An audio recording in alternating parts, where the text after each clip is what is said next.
Então, muito bom dia. O tema será anemia no exercício extremo e repercussões no rendimento desportivo. Então, obrigado à organização pelo convite. Uma pequena introdução apenas.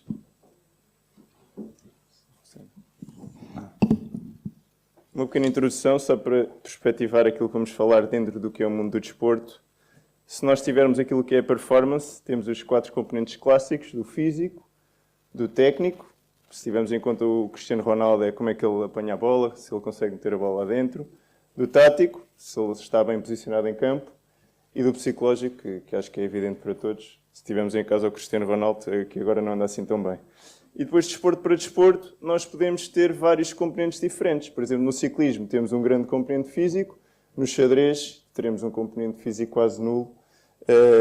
Mas é sobretudo neste componente físico apenas que vamos falar. O que é que temos depois dentro do componente físico? Uma série de condições que o afetam. Temos fatores externos, fatores intrínsecos, extrínsecos, como por exemplo, seja a umidade, a altitude, ou internos, como seja o sexo e a idade. Temos depois capacidades aeróbias, anaeróbias, de capacidades de força muscular, e tudo isto depois vai bater nestes 3 sistemas, no respiratório, no cardiovascular e nas características musculares de cada indivíduo. E depois temos aqui a nossa hemoglobina dentro do sistema cardiovascular. Portanto, é disto que vamos falar hoje. Para que é que isto serve? Se temos aqui esta imagem clássica de Wassermann, em que, portanto, o oxigênio entra no corpo, entra através dos brônquios, etc., a barreira alvéolar capilar, o coração bombeia para os tecidos periféricos e a nossa eritrocito está precisamente a barreira que pode ser facilitador ou que pode bloquear esta transmissão entre o coração e os tecidos periféricos. Nós sabemos que no desporto uma das capacidades importantes é o VO2 máximo, que é medido com muita frequência nos esportes de endurance, que não é mais do que a capacidade de todo este sistema consumir oxigênio, como se fosse um carro que seja mais potente consome também mais combustível, e portanto avalia-se a capacidade que todo este sistema tem de consumir oxigênio, em que atinge um platô, e verificamos qual é que é a capacidade máxima desse sistema. E sabemos que a hemoglobina tem uma relação direta com o VO2 máximo, pois claro, é aqui esta barreira limitadora. Se não existir, portanto, o oxigênio fica ali naquela barreira e não consegue chegar aos tecidos periféricos e, portanto, é óbvio que é evidente para a performance humana. Depois há aqui algumas nuances, começaram com as insuficiências cardíacas, em que o ferro provavelmente também tem aqui um papel que não é tão diretamente relacionado com a anemia, em que podemos ter, por exemplo, indivíduos com insuficiência cardíaca que tenham anemia sem déficit de ferro, têm um VO2 máximo superior aos que não têm anemia com déficit de ferro. Portanto, o ferro acaba por ter aqui um papel também no meio disto tudo. E há uma série de estudos em atletas que têm apenas ferropénia e que fazem suplementação com ferro, em que vemos que em quase todos eles, por exemplo, aumenta a economia de corrida, aumenta o tempo até à exaustão, aumenta a performance em time trials, diminui a resposta de lactato. Enfim, em quase todos os estudos em que os indivíduos têm ferropénia sem anemia, se suplementarmos com ferro, eles vão melhorar a sua performance. Então temos aqui vários estadios. Temos o indivíduo que é normal, que tem todos os parâmetros normais, quer seja a hemoglobina, o volume globular ou a ferritina. Temos o indivíduo que tem ferropénia, mas que não tem anemia, portanto tem a ferritina abaixo dos 30, mas com os restantes parâmetros normais.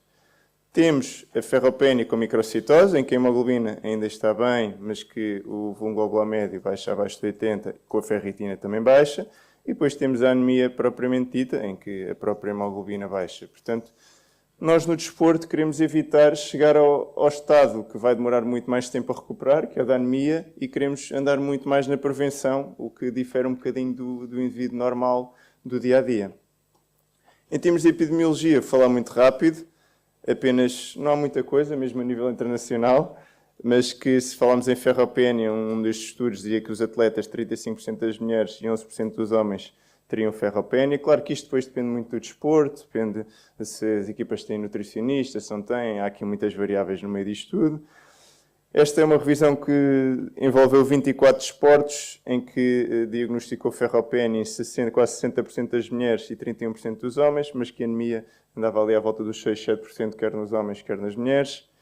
E um outro estudo apenas em basquetebol, que diagnosticou anemia em 7%, em 3% dos quais homens e 14% nas mulheres. Portanto, sempre aqui alguma tendência mais nas mulheres relativamente aos homens. Estes são dados de uma equipa feminina do nosso clube, do clube onde trabalho e acredito também no clube de todos vós, em que,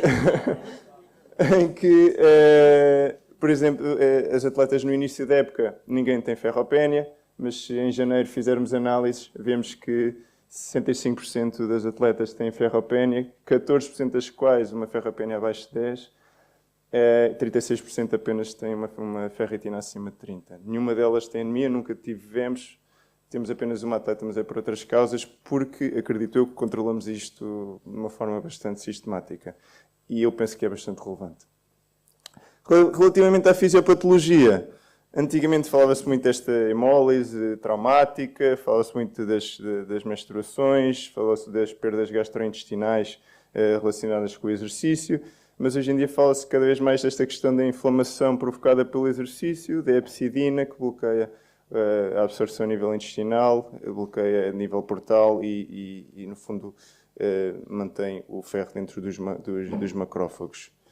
Relativamente ao tratamento, a professora Maria João vai falar isso a seguir muito melhor, muito brevemente apenas. Se existe ferropénia, suplementamos com ferro oral.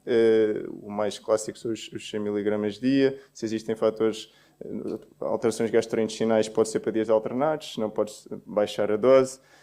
Quando temos anemia estabelecida, o ferro endovenoso é o que é mais frequentemente utilizado.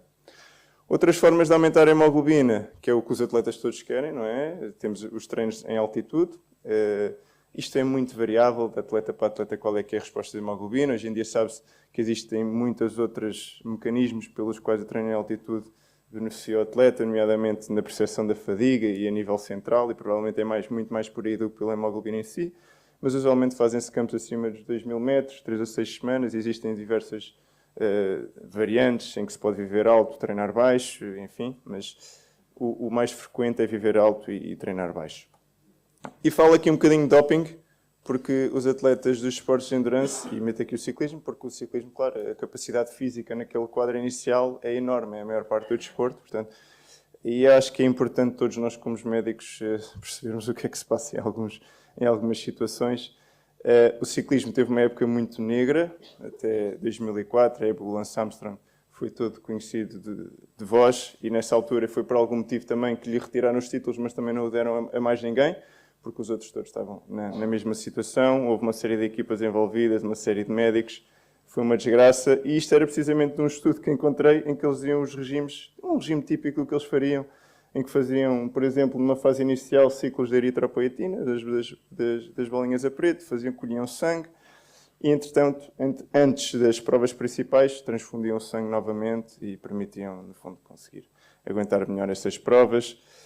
As boas novidades é que, se tivermos em conta provas, isto sempre uma subida típica do Tour, que há quase todos os anos, a subida ao Alpe d'Huez, em que vimos que na década de 90 a velocidade média foi aumentando, era aqueles anos negros, e que atualmente a velocidade está cada vez a diminuir mais, isto porque houve um controle muito maior disto. Em 2004 começou-se a controlar a eritropoetina, e a partir de 2009 o passaporte biológico controla não só isto, mas que no fundo faz um perfil individual de cada atleta, quer dos reticulócitos, quer da hemoglobina, e torna-se muito mais difícil utilizar este tipo de esquemas.